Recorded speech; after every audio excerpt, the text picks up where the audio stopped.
Hi everyone, today we're going to be doing a high fade with a design. I'm going to start off by clearing off all the bulk on his head, taking it down with my 1.5 guard closed, just clearing all the area I'm going to fade in. And now you can see I'm using a lower guard with my guard open, which is equivalent to 1.5 guard closed. It's just a little bit shorter. I started off with the 1.5 closed just to clear the area and then smooth it over with the guard that's lower. And right here, you can see I'm debulking the area below that where I'm going to be blending down to skin. This is really the foundation for my fade. I'm just setting up how high I want it and the shape I want to create on the head. Right here, I'm taking down all the hair and making sure everything's smooth. I take my time doing this, and I don't really rush this part because this really sets up your fade to really have a nice foundation and to really suit your client's head. And you can see I'm taking my time clearing off all the bulk below that line, making sure it's really clean. Now I'm setting up my first guideline with my blade open, and I'm going up about an inch, inch and a half, giving myself enough room to create a nice blend, while also leaving enough room to blend into the rest of my bulk. And you can see my guideline is consistent all the way around the head. This is one of the most important parts to create a consistent fade on someone's head. You want to make sure that that line is consistent and symmetrical with all your other lines. And right here, you can see I'm just slowly blending it out, opening and closing my lever as need be. So I'm blending that blade open into basically my skin line and slowly closing my guard and opening my guard as need be. And you see me constantly brushing the area, making sure it's clean so that I could see, what I need to cut appropriately.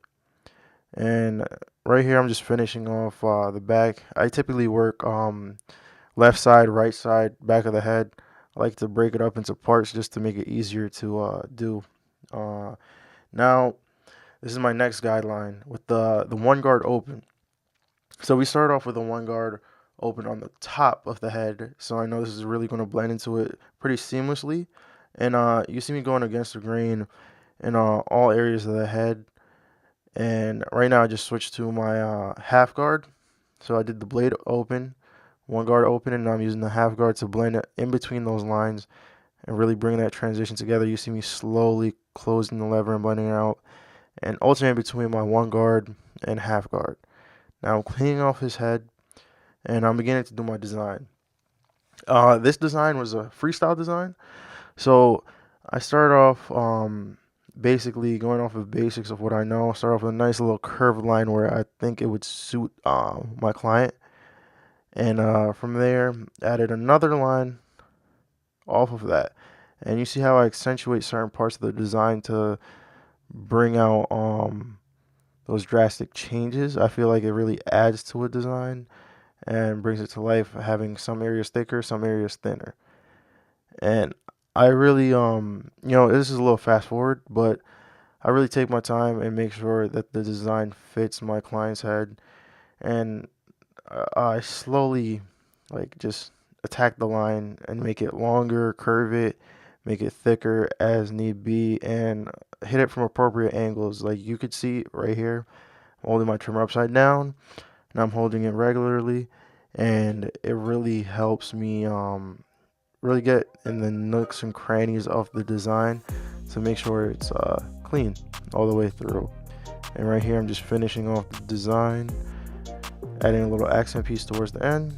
Now I'm just cleaning off all his facial hair. You see me lifting up his neck. I like to work smarter, not harder. I don't want to be bending my back all day trying to clean up all this hair. So I just asked my client, can you lift up your chin for me? Clean it off. Now I'm cleaning off his mustache and making sure my client is clean, cleaning off his face. Now I'm beginning to shape him up, and I just lightly tap his edges and make sure it stands out. And I always like to go back over it multiple times. Now I'm hitting it with the razor just to give it that final touch, as you could see. And next I'll be hitting the design with my razor. to really make it pop out. I feel like the trimmer's a really great foundation for your lines and your shape up, but that razor really brings it out and brings it to the next level. And same with the design. Really, one of the key parts in doing designs, in my opinion, is making sure all your lines are clean with like no hair in it. It really makes it stand out and pop because it's skin and nothing else. Contrasting with the fade right here, I'm using a foil shaver and just cleaning off the top of his head. This is just going to get rid of all like the flyaway hairs that are sticking out after a haircut. You could go over multiple times with your clipper to clean it off, or use a foil shaver. And I'm basically doing the same concept on the fade just now, what you've seen, and now I'm blending out the very bottom of the fade to complete skin. And there you go. Now you see the after and the transformation of this haircut.